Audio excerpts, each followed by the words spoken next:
Isang mapagpalang araw po sa ating lahat. Pinalad po tayo na makasama natin ang isang sakalam na si Sam Astley. Mapagpalang araw. At ako'y natutuwa kasi God answers prayer sa kanyang nakakala nga namin mahahantak mo ito, pero ang Diyos gumagawa ng kaparaanan kasi yung dedication po ni Sam Astley. Andito pa rin, ito natin silpin natin, Brother Josiah. Pinalad po tayo makasama natin si Sam Astley, isa pong kaibigan natin na kapitapitagan. Siyempre po, ang kagandahan po dito sa taong ito, hindi nakakalimot bumisita sa akin, although busy siya. At salamat na rin sa mga sponsors niya na hindi nagsasawang pagtiwalaan yung tulad niya. At nakakahanga po kasi wala po siyang inaniban, wala siyang dinikitan, kundi supporting vlogger po siya na hindi siya sa umaasa sa kung sino pa man. Siya basta siya kung saan siya makarating, doon siya. Tama, kahit saan tayo mapagpan. So kumusta naman ang mo? Balita ko okay na yung mo, hindi nga na ako nakarating. Kumusta naman yun sa bahay mo? Balita ko binaha daw. Sa akin, ayun, hindi pa rin tapos. Talaga hanggang saan tubig inabot ng bahay mo? Sa bahay hindi naman inabot, doon kay na GP. Kasi mababa doon hanggang halos kabaywang. Tapos ibig sabihin lumubog yung kala GP? Oo, tapos na panood mo yung vlog ko na nag-rescue sila Kuya Bal. Natanggal yung plaka? Imagine mo, kasagsagan ng bagyo. Ikaw nagmana yun nun? Hindi, si JP. Ngayon lumabas sila kasama si Kuya Bal, nag-rescue sila. Ngayon naman, nag-rescue sila ata ng umaga. Sagsagan ng bagyo. Umaga o takip silim na yon. Ako naman, iwan ko kung ano yung pumasok sa isip ko. Alauna ng gabi, sagsagan ng bagyo, sagsagan ng pagtaas ng tubig. Lumabas ako. Kasi sabi ko, iikutan ko nga ang dait. Dala ko lang motor. Ikutan ko ang dait. Pagdating ko ng Kamambugan National High School, may palutang-lutang na plaka. Akala ko plaka lang. Tapos pag ko, may kasamang bumper. Tapos kita ko siya na parang familiar ito. Kuya Bal. Parang familiar, sabi ko yung plate numbers. Kaya ang ginawa ko ngayon, hinila ko siya, mabigat hinila ko. Tapos binuhat ko, nilagay ko doon sa mataas, doon sa may tanim na halaman diyan sa may Kamambugan. Para isipti ko kasi kung maabot yun, ay lubog na ang dahit at lampas ulo na yung pinagsamitan ko. Tapos isa pa doon, sabi ko para namang walang kwenta yung vlog ko. Sabi ko wag ko na kayo i-upload. Parang may nag-audio sa akin, sige upload mo. Sabi ko wag na nga kasi parang walang kwenta kasi yung umikot lang ako. Ang nakita lang dyan, tubig, ulan, hangin. Sabi ko uploadin ko, sayang din kahit kumita lang ng 100, may pantulong na rin. Tapos kinabukasan, ang daming nag-comment na yung napulot ko daw na plaka na may bumper doon sa super pickup. From out of nowhere, coincidence of super pickup pa pala. Super pickup yun. Imagine mo, hindi natin inaasahan nun na. Ikaw pa nakapulot? Saan mo gawin na pulot yun? Doon sa may tapat ng Kamambugan National High School. Ngayon, tingin. Ngayon di nabalitaan kong ganon. Chinik ko nga yung plaka ng super pickup siya nga. Ang ginawa ko ngayon, siyempre hindi natin alam ang isip naman. Siya kakala ko Bal. Hindi, iniwan ko pa doon. Kinabukasan, siyempre sabi ko siya na ngayon. Hindi natin alam ang isip ng mga ibang tao. Malay mo pinaglaruan yon, kinuha tapos tinapon o paglaruan lang. Kaya sabi ko, alam mo, madilim pa 5:30. Kasi alam ni Berado 5:30 gising ako ng maaga. Hanap sila para pinuntahan ko yung sa Kamambugan. Gamit ko ito, andoon, sinakay ko. Tiniretso ko na kay Kuya Bal para sigurado at mahal ang magpapalit ng plaka. Ay oo. Tapos matrabaho pa. Kinalob ng Panginoon na ikaw makapulot. Ako talaga yung makapulot. Sipin mo yan, sa laki ng ba? Ano yung inanod? Kasi kung hindi ko yan napulot, alam mo hanggang baywang na ang tubig doon sa may Kamambugan. Yung malakas na yung agos siya ay talagang tatangay, alam mo yung malaking yung tulay dyan na nire-repair. Dyan na siya mapupunta. Kasi malakas yung agos sakto naman na nung papalabas na ako, yan na sumasalubong sa akin yung bumper na may plaka. Oo, imagine mo yan na sa dami ng, kahit sabihin natin na may ibang makakita, hindi na nila papansin yun. Sabi, pakialam ko dyan, di ba? Oo, totoo Kung yan. sinong may-ari niyan na plaka na yan. Kaya ako naman, siyempre, driver tayo. May malasakit din tayo sa mga kapwa natin na mga driver. Sabi ko, kawawa naman. Kunin ko nga at ilagay ko sa safety na lugar para kung sakali man na may maghanap, andun lang. Pero nag-comment ako sa ano mo eh. Kay Ninong plaka yun eh. Akala ko sa'yo eh. Hindi ka nag-reply Hindi sa eh. akin yun. Siguro sa dami na nag-comment, hindi ko na nabasa. Dami na nag-comment doon. Oh. Tulad ng sabi ko, in-upload ko din, kumita. Meron tayo pantulong. Nakailan? Naka 23k na ata ngayon. Okay, tama. Imagine mo yan. Oo. Mamayang gabi. Sana, sabi Bicol ang kwan yan, Camarines Norte. Malalaman natin yan sa mamayang gabi, kalagitnaan. Yan mga kalingap, purihin po ang Diyos at nakasama po natin si Sam Ashley at kasama ko po yung akin darling si Mrs. Paz. So, ipapasyal po kami ni Sam Ashley. Ako ngayon masaya, akala ko kasama yung si Tito ba yun ni ano? Ano siya, pupunta dito Ni na Orbin. hindi sila nagtuloy at may mga tuloy na nasira dyan sa Santa Elena. Baka hindi sila makadiretso. Kaya inano nila na itong first week ata, second week, parang nakikiramdam din sila na okay na yung mga dadaanan. May mga shortcut naman dyan. Siyempre hindi sila taga dito, hindi nila kabisado yung lugar. Kaya nag-aalangan din sila na grabe talagang pabor ng Panginoon. Tsaka bait ni Ma'am Orbin kasi bait. alam mo, dinanas niya rin yung ganyan na dumaan sa matinding hirap, sakit. Pinaka-survive siya. Kaya yan yung siguro kanyang panata na kapag siya ay gumaling ay hindi niya sasayangin yung kanyang buhay na gagamitin sa pagtulong. Kaya hanggang ngayon, isa rin sa solid ko na supporter, na sponsor. Sponsor. Solid siya na bukod sa nanonood, sponsor pa. Yan ang nakakatuwa. Tsaka yung para si Ma'am Christy, si Ate Christy. Tsaka sa totoo lang, hindi naman tayo mga vlogger na sikat o kilala. Kulang tayo mga... Pero ikaw pinili, ano? Kulang tayo mga ordinaryong vlogger lang naman tayo. Wala naman tayong mga viral. Pero andyan yung tiwala nila. Kasi sa totoo lang, Brother Paas, ako dito. Sa mga na sumusunod na rin sa umpisa ng sa pabahay.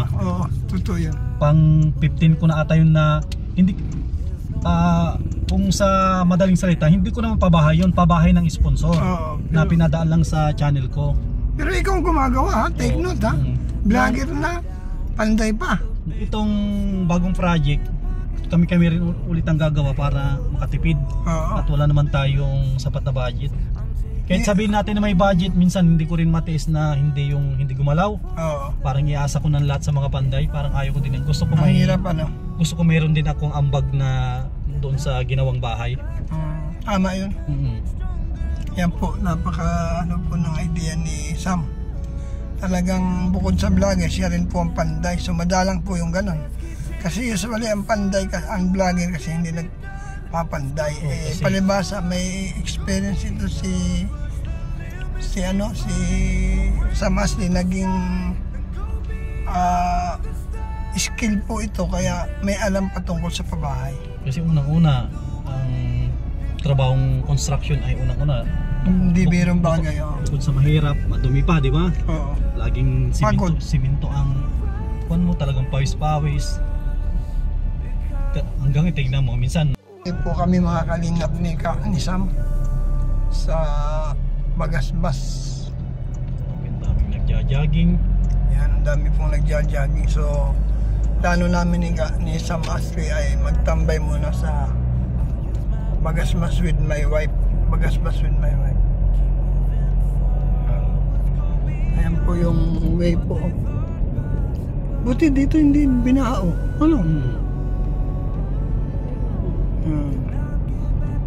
Saan kaya tayo banda? Mamaya, kaliwa o kanan? Ayan mga kalingap, sa Bagasbas na po kami ni Sam.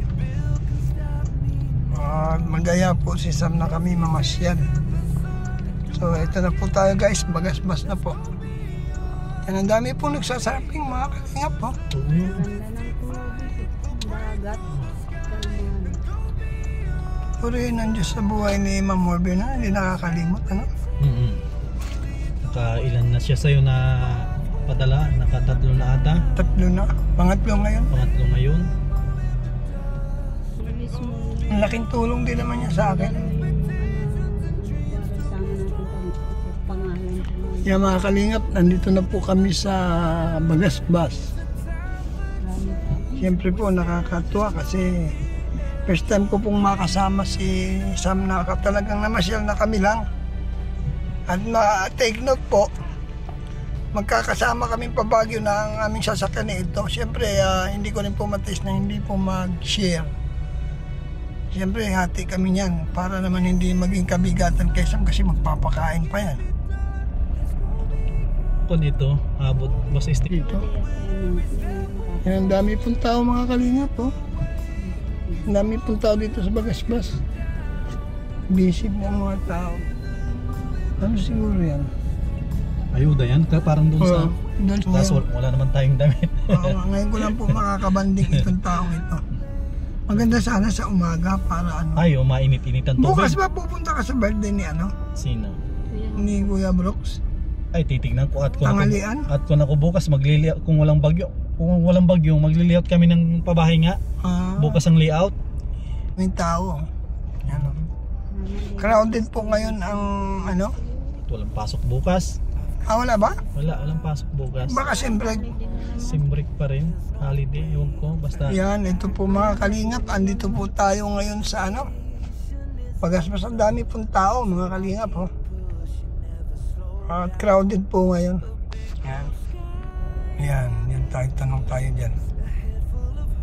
Yan.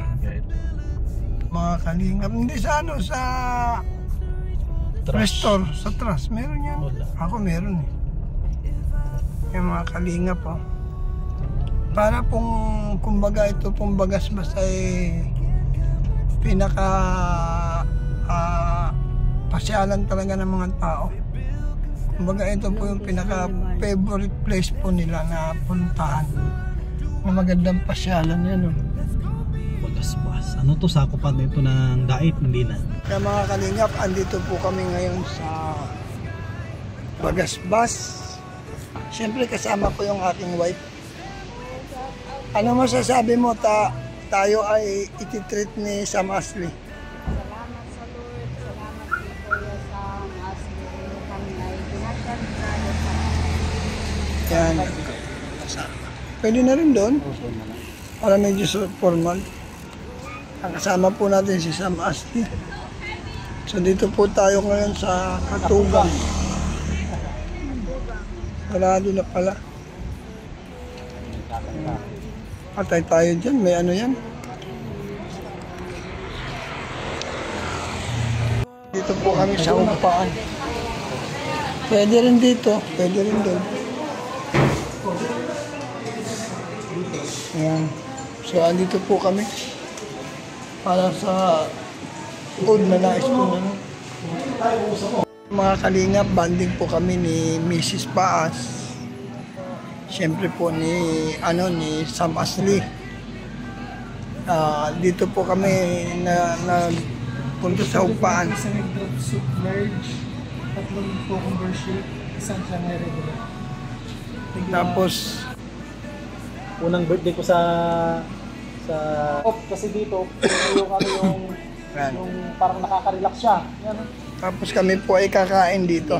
Ang pinuntahan po namin dito ay kakain, hindi inom. Yan, siyempre nakakatuwa rin kasi this is the first time na nag-banding kaming tatlo. Ito lang ngayon din namin nakalabas ni Brother Paas. Oo. Yes, so, Saka natuwa rin ako kasi ang laki ng pagbabago na ni Brother Paas. Biyaya ng Diyos lang. Tsaka ano Yan, dumating na po yung aming shake. pero dito ang kwan yan dito. Ayos sila. Sakto sila Ma'am Hubin nagpapahanap sila ng ganyan na malapit sa mga kainan. Dito ang tuturo ko sa Bagasbas. Oh. ayun, dito ang restaurant.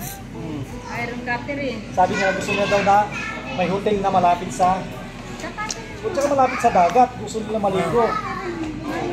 Dito na po yung pagkain. Yan.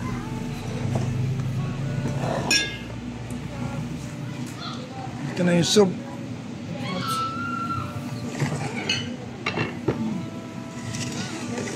Thank you po.